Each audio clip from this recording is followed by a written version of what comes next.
Magandang araw na muli mga boss. Ang problema ni customer, nahihinaan daw siya sa buga ng hangin ng blower ng aircon niya at parang hindi niya daw masyado ramdam yung lamig.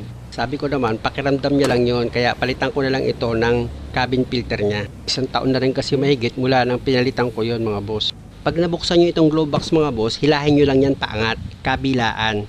Tapos kung mapapansin nyo yung stopper niya dito sa taas ng glove box, ilihis nyo lang yun, matatanggal nyo na itong glove box.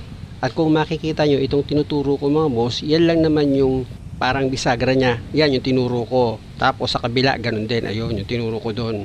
Mamaya mga boss, ituturo ko naman sa inyo kung saan nyo yan itatapat. Pag ibabalik nyo na itong glove box. Pansamantala, ibaba ko muna itong glove box mga boss. Kasi mabigat, may laman, no? Nakita nyo. Ayaw ko kasing tanggalin yung laman niya dito sa loob ng glove box mga boss. Kasi nga, wala dito yung customer.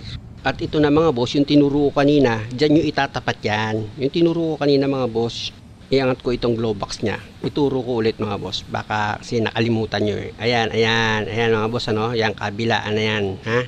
Yung kabilaan na yan, yung parang letter C, ha? Dyan yung itatapat yan sa tinuro ko. Pag naitapat nyo yan, tsaka nyo ngayon siya idiin.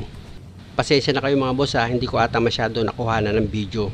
Itong cover ng cabin filter. Pero madali lang naman yan. Yung clip nakita nyo, yan yung clip na yan, pinisil ko lang yan, tapos silahin nyo na itong cover ng cabin filter nyo.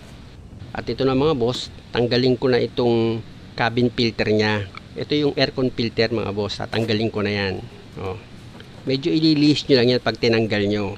O, kung mapapansin nyo, kapala ng alikabok nya eh. Hindi ko na masyadong close up mga boss. Kasi nga, si customer naman ay nagpatunay na mahina na yung buga ng hangin ng blower ng aircon niya. Ito na ngayon mga boss, yung bago. Nakita nyo naman, silyado pa yan ng plastic. Kaya kung ganitong klase yung sasakyan nyo mga boss, nakita nyo naman, di ba? Napakadali lang magpalit ng cabin filter pag ganitong klase yung sasakyan mo.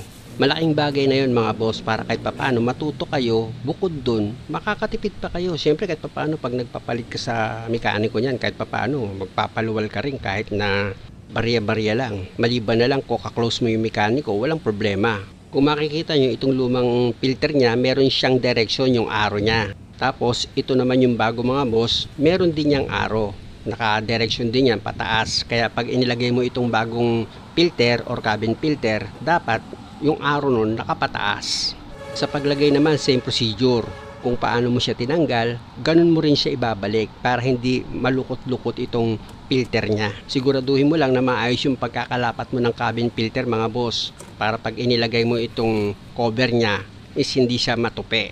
Ayan tinuturo ko mga boss, ayan kung makikita nyo may dalawang arrow kung tinuturo. Yan, may butas kasi ron eh. Itutusok mo yan, isushoot mo yan sa butas nun mga boss, yung tinuro kong parang arrow.